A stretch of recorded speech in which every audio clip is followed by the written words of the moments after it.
Morten Ibsen is the brewmaster at Jacobsen brewery here, named after the founder of Carlsberg, J.C. Jacobsen. That's where the name comes from. He is a Master's in Science and also a Diploma Brewmaster from the Scandinavian School of Brewing. 15 years of product development and quality work. He has chosen actually which beers we're going to enjoy tonight, I believe. And also he's going to lead us through a very interesting cupping after the lecture. So please welcome Morten Ibsen.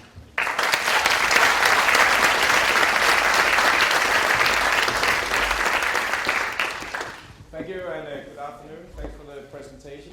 I hope you can all hear me, otherwise please make me know it. It's interesting to come here today because I know you're all very into coffee and very much into gastronomy and really going into high quality products.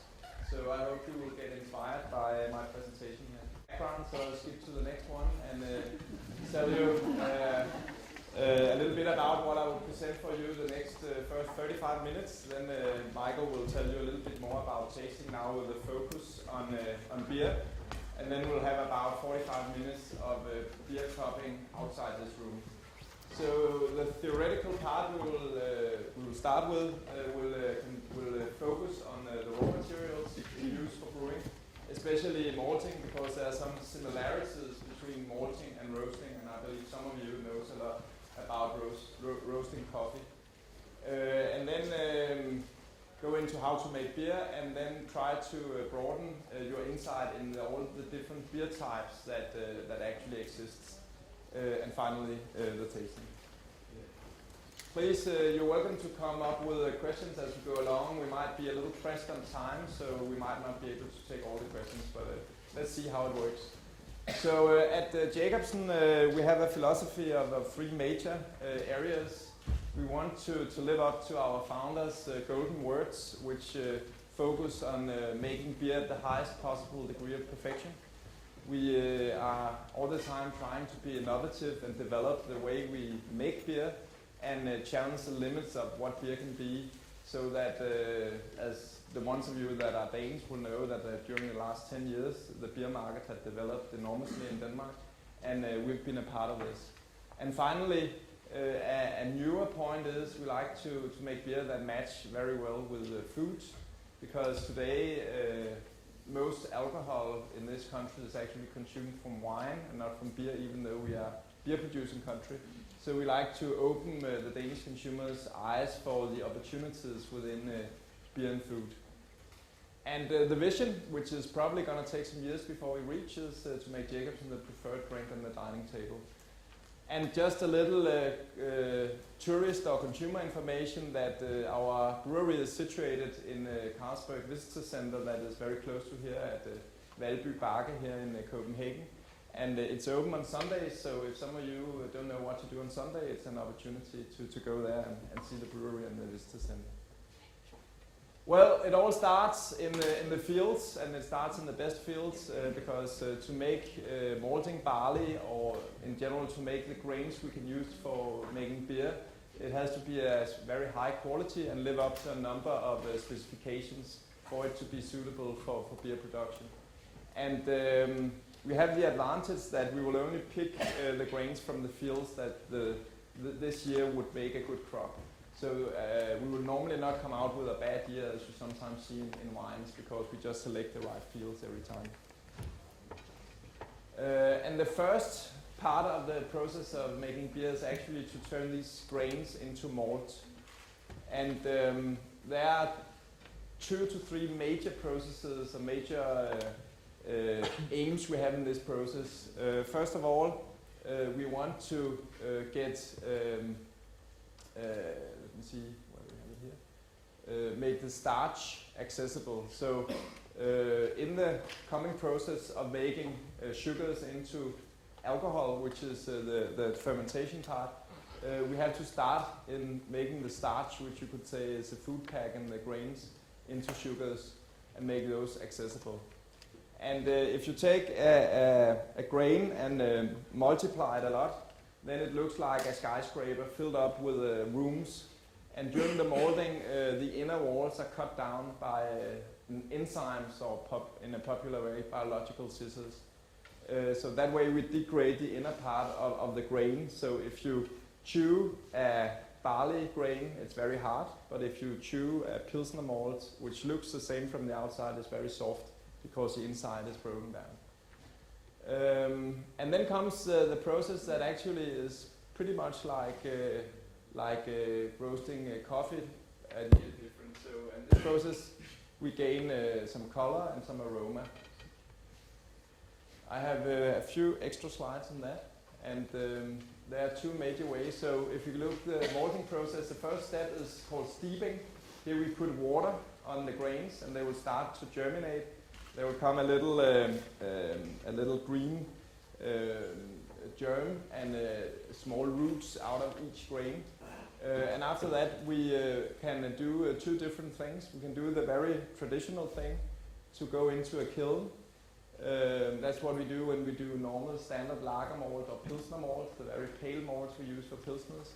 Or we can decide to go into a roaster, and that's for the more special malt and the more caramelized and darker malts, we use a roaster for that. But if we do the traditional and go into the kiln, that would of course stop the germination process. It would dry the grain down to a pretty low moisture content to make it to make it stable, storage stable. And you can see this is a color scale, and I would say 25, that's a light golden color, and 3 is very, very pale. And you can see the temperatures compared to roasting is pretty low. We only go a little above 100 degrees. So that's the most traditional way of making malts, and that's for the more light tasting beers. We make the malt in that way. And here we use just hot air to do it with. In the roaster, the temperatures goes a lot higher, and depending on if we're making crystal malts, what happens is that this starch that's been accessible inside each grain will be broken down into fermentable sugars, and during the heating we will actually have a crystallization or caramelization, like if you put sugar on a pan, it will start to caramelize. If we heat even higher and for longer time, it gets very dark, and as you can see, I believe the roasting time is longer, or quite a lot longer than when you make coffee, where you are in minutes. Here we are in hours when we do this kind of roasting. And the colors, I mean, 30 is still pretty golden, while 1600 is black, very black. So here we go all the way up. Some examples of equipment, and I would imagine they are in general bigger than coffee roasters, especially for real gourmet coffee. But an example is over here, which is 800 kilo per batch, and another pretty old system, a so-called drum roaster, that is, let me see, that's 12 tons, so that's a lot actually for each batch. So I believe that the very industrial roasters go up to pretty big sizes, but probably not many of you here with the more gourmet. This is then some newer roasters that looks a lot like the kiln we use also, and there they have indirect heating by gas, and 2,000 kilo per batch, and you see it's pretty manual. These are taken from one of our many malting suppliers. We have a Polish malting plant that has the advantage of cheap labor, so they can really take care of the whole process. At Jacobsen we also get malt from Germany and UK, and wherever we found a very good malt for producing exactly the flavor we like. Yes, there was a little bit more. Here you see a more traditional kiln, which is a big bed of grain that we have the hot air coming through. And as you can see, 10 metric tons per batch is pretty big, and that's for the paler malts we use this. And that's 36 hours, so it's a lot longer than the roasting, because it's a more general process. Any questions to the malting part? Just come forward with them. Otherwise, I can show you here how the final products look. So you go from the very pale Pils malt to the little bit darker Vienna malt that is used for dark lagers, crystal malts that add sweetness and a very nice red hue to the beers one makes with these. Then we have darker caramel malts here that adds more and more flavor and color. We go into the pale chocolate malt, which has got the name because it has a cocoa chocolatey flavor. And even the darker ones, where the very dark ones is mainly used for adjusting color, but can also be used in stouts and porters, the very black beers, to actually give character. And actually, in the old days, roasted barley was used during the war instead of coffee. So there are some similarities, but I believe most people prefer real coffee from this. Can I ask a quick question? Yes. Obviously in coffee there are a lot of different varieties of Arabica trees that will deliver different flavor profiles. Is it similar also with malts that you will take specific barleys, or are there different types of barley that you would take for the specific malting? The short answer is yes. And I know that a number of breweries are very focused on getting specific, normally barley varieties. I mean, one can brew from barley, but also from wheat and oat and rye and so on. But barley is the most used grain. And I know some breweries are very focused on getting specific barley varieties. The case is that since we are very linked to the agricultural world, all the time the varieties are changed to primarily optimize the yield on the fields, but also the yield in the malting plant. So what happens is normally you would go for one barley malt variety like Alexis for some years, and then a new one will come like Chimay, and then you will go for this one. At least that has been the case in general at Carlsberg, which we are linked to. Then you can actually, for a higher price, get specific older varieties. Some years ago we made a beer called Original Danish Ale, where we had a Danish malt variety or barley malt variety from 1850s. So we tried to reconstruct a beer they made just before Carlsberg, so the father of I.C. Jacobsen, the beer he used to make. And that made a fine beer, but it was pretty hard to grow for the farmer because it has developed a lot since 1850. The grains one grow in the field. So again, yields being the principal driver, but the flavor profiles, are they quite radically distinct or not? I would say that if you do this very gentle malting like you have in Pils malt, you have actually an opportunity of tasting differences. We had a project some years ago where we looked into this, but also tried to look into if the soil and the minerals and so on would play a role, and the climate, of course. I mean, when you buy wine, you always hear about these southern valleys and whatever. That should do the whole thing. But if you go into the darker malts, then the roasting is actually more important than the malt itself, if the malt is okay, of course. So I would say it would be nice from a marketing point of view to claim it's this and this barley variety, but I think it would be more marketing than real science to say it makes a difference. But in this, it could do, and we have actually brewed a lot of our ales with a special variety called Maris Otter, which is used a lot in the UK and is very popular among microbrewers because it's very easy to brew, and that has actually made it very popular, and it's got kind of a brand name in this area, you can say. So definitely that could still be very interesting to work further on the flavor direction instead of only the yield direction, which unfortunately have driven a lot of food development, only the yield part of it and the money part, not so much the quality part. Yet I have to say that Carlsberg is developing a lot in barley, and one of our newest innovations is so-called the Nullox barley variety, which has the advantage that beer brewed with this have a more beautiful aging due to the fact that in the barley there's a little bit of lipids, fats, and when they oxidize, then they will make off flavors in the beer, normally having a papery character. We have then developed a barley variety where the enzyme that breaks down the lipids is actually taken out, so that we won't have this specific trans-2-nonanal, it's called, developed in the beer, and thereby we have a better shelf life, a more beautiful aging of the beer made with this barley variety. So the truth is we also develop from a flavor point of view, from a quality point of view. Okay. So just to sum up, malt is the base aroma, and it gives the color to the beer and the body. That's where we get the body from.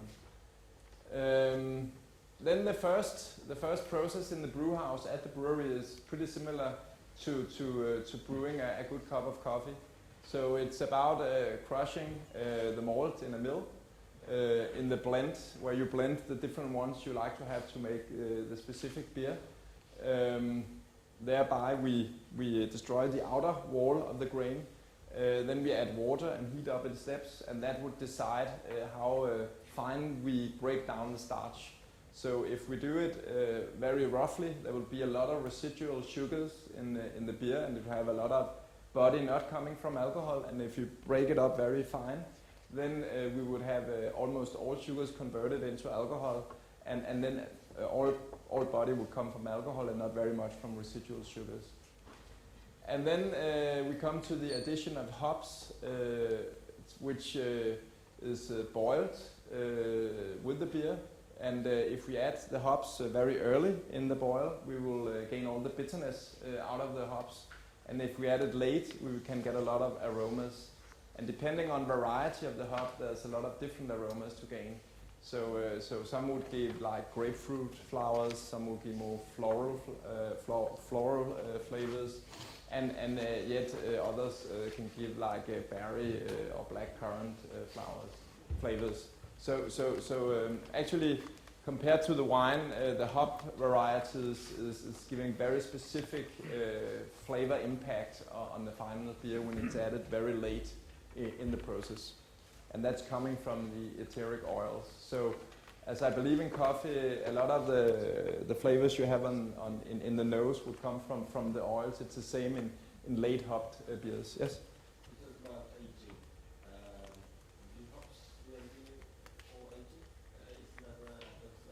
Yeah. Hops are very vulnerable to aging. So when they're cropped, they are dried, and then they are stored in a protective atmosphere, like a protective gas, and or vacuum packed.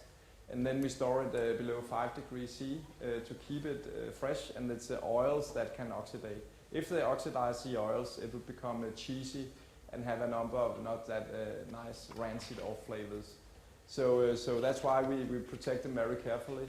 And the same goes for the final beer. When we package the beer, we try to avoid any oxygen. We can't avoid it 100%. We try to keep it very low, and thereby preserving the nice oil or flavors from the hop oils in the beer. So do something on aging the beer for years. You can say that there are two ways of looking at it. From a food safety point of view, the hops are working antibacterial, so that's why they are making sure you're not getting ill from drinking the beer. But the oil from the hops would make the beer more vulnerable to aging. So,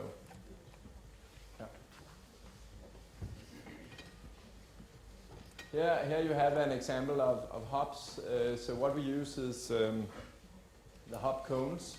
They are normally only this small, and they look a bit like, as you see them here.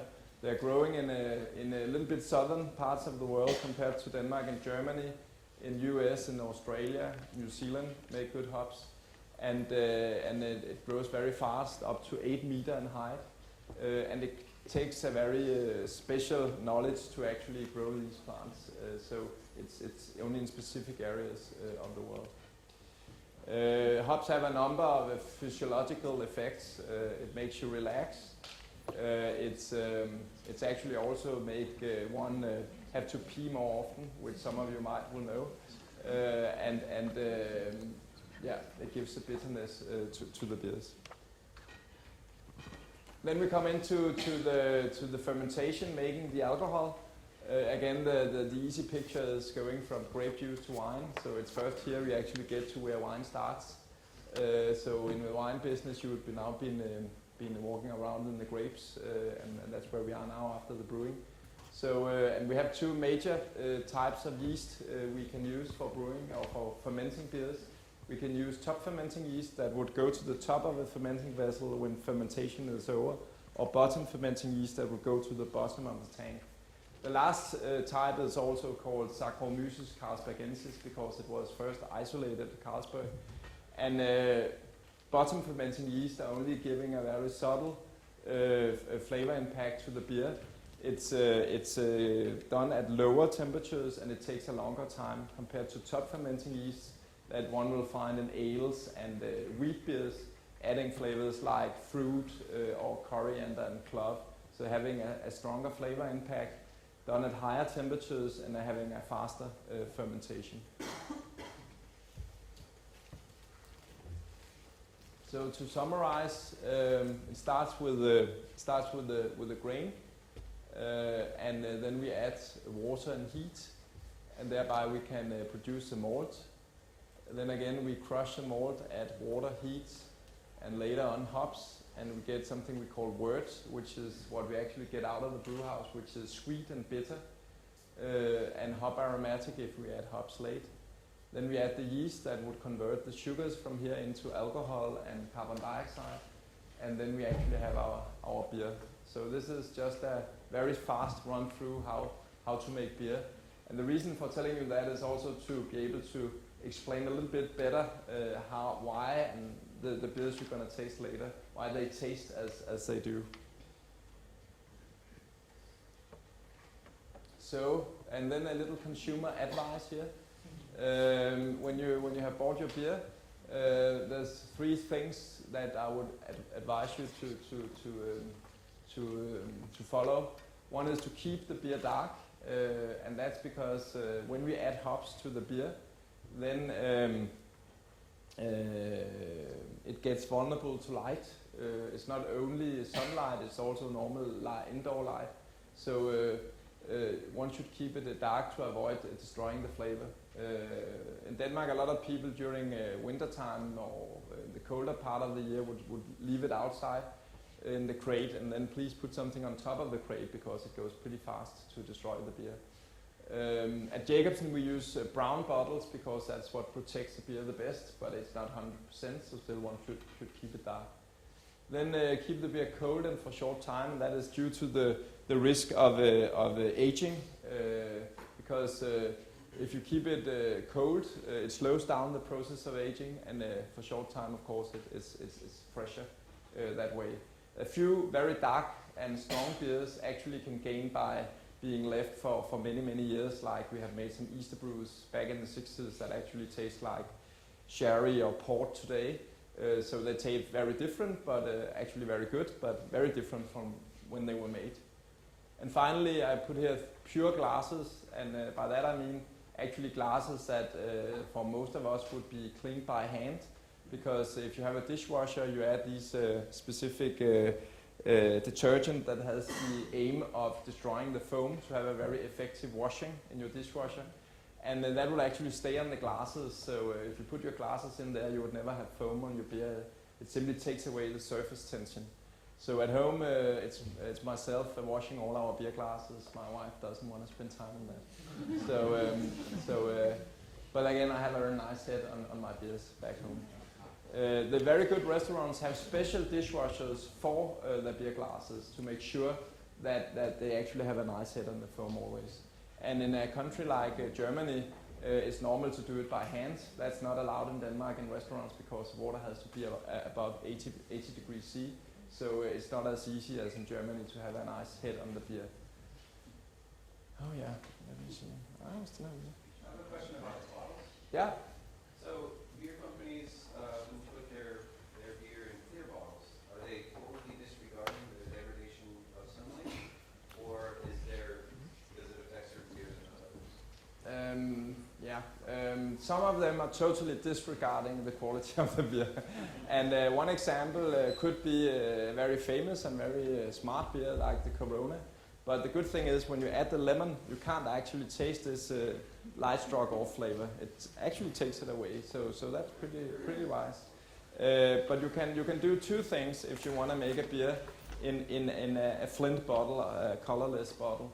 You can either use a special hops that actually can take some light. There's a special hops that can be used for that, light stable hops they're called.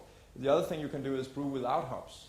Carlsberg lately launched a new product called Copenhagen, and that's brewed without hops, and then you don't have that risk. I mean, there can be different ways of tackling this.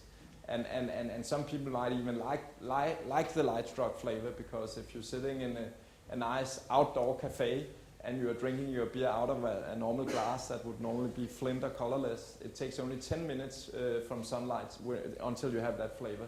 So there might actually be people that like it because they kind of link it to nice weather and maybe a nice situation. So.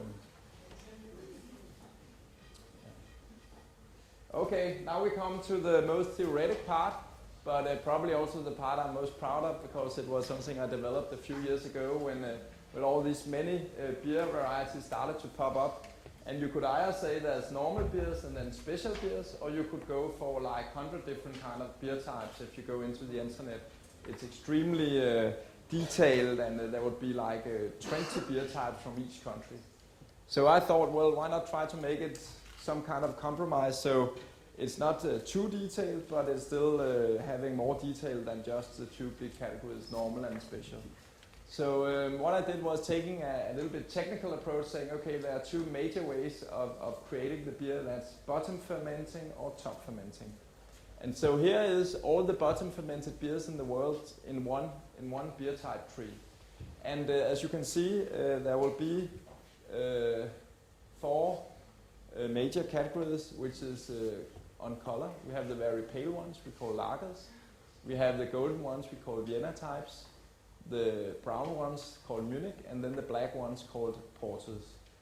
And this is the kind of porters that is especially in the Baltic region where they are bottom fermented. And since lagers, which are actually the newest innovation within beer liquids, developed in 1845, the newest innovation within beer liquids. But it's also by far the biggest category. So I have decided to divide it into the 3 major ones, because there's actually pretty long distance from the American style to the German-Czech style of this kind of beer. So even though if you look at the beers, they look very similar, the flavor of them are very different. And the reason for that is that here there's a very low hop addition, so the hop bitterness would normally be below 10 bitter units, while if you go over here, the hop bitterness would normally be around 30 bitter units or more. So it's at least 3 times as bitter, this category, where Pilsner Urquell is an example, compared to this category, where Budweiser is an example. Further, to balance, normally the bitterness and the body coming from the alcohol and the residual extract should make a nice balance to make it easy to drink. And here also, the body here is also a lot slimmer or lighter, and I call it all in all low flavor. So this is the American style. Then we have an intermediate style called, I call it here Europils, where you have the Carlsberg and the Tuborg. They would be around 20 bitter units. They will sometimes be made all malt, like the Carlsberg, sometimes with adjunct, which would normally be maize or barley that's unmalted, which would actually lighten the flavor. And finally, the German-Czech style, which have a lot of body and a lot of bitterness, and will always be made all malt, so without any other kinds of cereals than the malt. And one of the beers you're going to taste later is the extra Pilsner from Jacobsen, which is in this category. So it's pretty bitter and have a lot of body compared to the other categories of Pilsners you have here. One of the reasons for making this also, if you want to compare beers, it's actually not fair to compare Budweiser to a Baltic porter, because it would be a bit like you compare a very light white wine with a port. And of course, if you prefer the port from the very light white wine. Okay, I can understand that, but you cannot really compare it because it's two very different things. Then we have some darker beers, and we have here the Munich style, where we're going to taste our dark lager later on, which is pretty caramelized in the flavor due to the use of Munich malt and crystal malt or caramelized malts. Any questions? Yeah, can I just ask Yes. a very quick question about bittering units and your opinion on IBUs or EBUs to actually represent accurately what you experience as flavour in the beer. For example, a beer that has very high IBUs but also very high residual sugar, you know, isn't necessarily going to taste more bitter than. Do you know what I mean? Yeah, I think I understand your questions. Of course, this is a lot more complex than just a number. Yeah. The number is very easy. You can measure it. You measure a compound called isomerized alpha acid in a chemical method, and you can do it on HPLC and stuff like that. So you can very objective measure the bitterness. But then getting more into detail, then actually today we tasted beers made with different hops, and we should describe how the bitterness actually developed over time. Because there's a difference if it goes like this and go down, or it goes up and it lingers for long. There can be different profiles of how long is the aftertaste, how long does the bitter taste stay. And then to complicate it even more, then as I explained, the balance between the body normally coming from the alcohol, but it can also be from residual extract, and the bitterness would make it so. So if you have a a beer with a very big body and a lot of hops, it would not a lot of bitterness. Yeah. Then it would just feel balanced, and you wouldn't initially think it's that bitter. So while if you had the same bitterness in a beer with a very low body, like if you went, for instance, for the Budweiser and added 40 BU, it would taste extremely bitter. Sure. Yeah. While if you in this stout only had like 5 BUs, you would think it was not bitter at all. So for sure there's a interplay between the different flavors. Yeah. So is there any way professional or is there a language that is better than IBUs that could be used? Are IBUs something that you use as a reference? We use IBUs in our specifications, but I would say in the ideal world we would also have a more qualitative description of the bitterness. Okay. Because at Jacobsen we normally use what is called low alpha hops, being hops with a low bitterness, for making bitterness, which is not actually very smart from an economical point of view, but the reason for doing it is we find we have a more pleasant bitterness coming in the beer when we use the so-called low alpha acid varieties. Sure. While if you go for very high productivity, you would go for the super high alpha varieties. There you would get your bitterness cheaper per dollar or cent or whatever. But this is not something, we have a very specific, very well-used scale for the quality. But I think we are moving there. Okay. We are moving there. And actually another way we can look at it is if you add the hops mainly for aroma, instead of measuring it on bitterness, you can actually measure it on oils, and you can measure it on specific oils like an oil called linalool, for instance, that has a citrusy kind of flavor. So there can be other ways to do these things. So I mean, the hop suppliers are working on getting this more detailed and more sophisticated, for sure. Okay, jumping to the top fermenting beers. Then you have actually here to the far left the very oldest kind of beers that was spontaneous fermented. So here you actually just took your sweet and bitter wort, put it out on the floor, and whatever was in the air would go into it, and you would have a fermentation with a mix of bacteria and yeast, and it would normally be pretty acidic. It's still done in Belgium, and they are called lambics or gueux, these beers, and they are blended and put on wooden cask and so on to try to make it more balanced, but it's pretty special.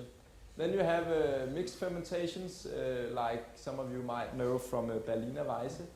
And then you have the wheat beers,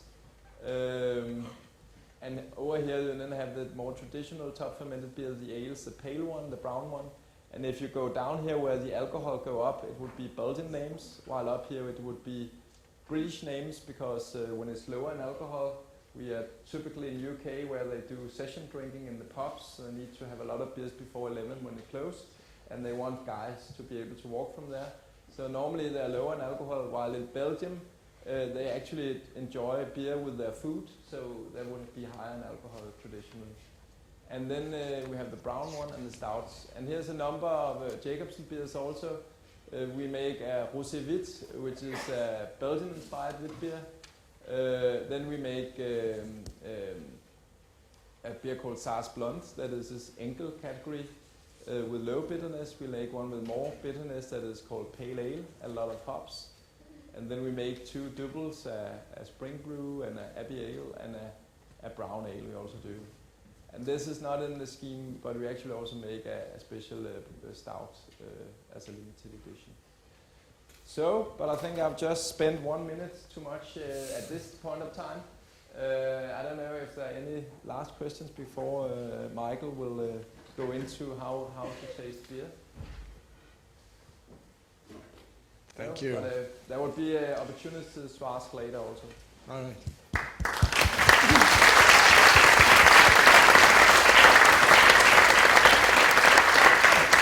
Jay.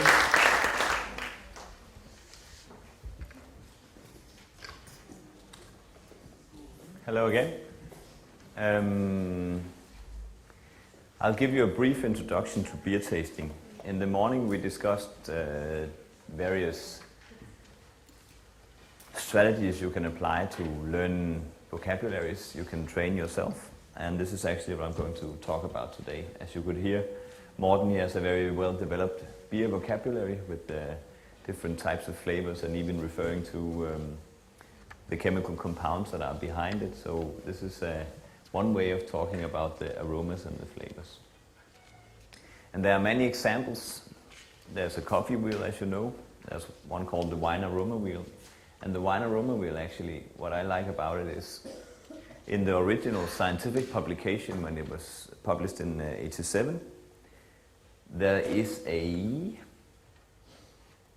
recipe for each of the words. This is not. For each of the words in the this doesn't really fit my screen here, does it? Each of the words that you have on the wine aroma wheel, like citrus or grapefruit, there's a recipe for how to produce a physical reference in a wine background. So for instance, for bell pepper, take 2 small squares of bell pepper, put it in the wine, leave it for 5 minutes, take it out, and now smell the wine. And you can distinctly feel that there is bell pepper aroma in it, or you're using some other reference. So this is about making reference points and teaching people how to describe things by showing it physically, chemically. Other aroma wheels that exist, there's something now, quality wheels is for tuna and water quality, etc. And what is a good thing is if you want to teach people, you can have reference materials that are very stable. And there are a few that exist for wine. Le Nez du Vin, which is a set of small flacons that are very stable. You can keep them for many years. So you open it and you say, oh, this is what they mean when they say leather. Then there's a distinct aroma of leather. And you can go and use that as a reference point if you're in doubt, right? And within gastronomy, a Spanish company called Sosa, they have developed what they call the alphabet of flavor. And of course, I've made some links to different places where you can buy these things if you're interested. And you can say you can make descriptions of almost everything. And this, if you go more into the fun part, this is actually a flatulist wheel. This is a little image of a famous Dutch flatulist. And you of course know that a flatulist is a professional farter who can perform farts And this is all the different types of farts that he can perform and how they are described. You can also make other types of wheel for all sorts of other things, of course. So it's a question of making a qualitative description, putting words on your experiences. With the discussion is, who are you talking to? If we have the beer flavor wheel, among brewmasters, among sensory scientists, flavor chemists, it's very much used as a technical reference. So there are many chemical compounds that we're referring to, and I'm just going to give you a little click here. So you said 2-nananol. 2,2-nananol as a reference point for a particular flavor, which was like cardboard-like flavor. And if we go through this one here, you can say something like ethyl hexanoate. And Morten will know what you talk about. But if you say that to your customer in the coffee house, ethyl hexanoate doesn't really mean too much to them. So what we tried at one point was to say, okay, we know that this is really the most precise, and we know the background, the chemical and physical background for each of these. And Carlsberg and other breweries, they use them for quality control, and they use them for finding out, is there a problem in my beer? And how is this problem created, and how can we solve it? So we're doing engineering, we're finding out how to make it work. If you're dealing with consumers, they may not necessarily want to know if there were problems in their beer. So we tried in 2006, I contributed to develop what we call the Danish beer language, which you have a copy of in English. And there we have focused on consumer and everyday language, the associations that people will get from drinking wine, beer in this case, sorry. We assume that all beers on the market have no flaws, so there are no negative words like sunstruck flavor. And sunstruck flavor is one. I lived in California for 1 year, and I had never experienced a skunk before. But the first time I was driving by a roadside killed dead skunk, I immediately knew that this was skunk because it's exactly the same flavor as you get from sunstruck, right? More or less. In my opinion, it is. There's also a focus on the appearance, on the aroma, and on the mouthfeel in the beer language word. And what comes in the back of the Danish version of the beer language, we developed a beer cross. And it's also printed for you. So you can consider this as inspirational material. This is a long list of words that we expect will be able to be present in beer. Some of them come from the hops, some of them come from the malt, some of them come from the yeast, and some of them even from the water quality. So for instance, if you look, we have put them into major categories like on the appearance, on the aroma, both on the nose and the tongue, what we would call flavor in a normal language. And then we have the mouth experiences like the basic tastes and also the mouth feel.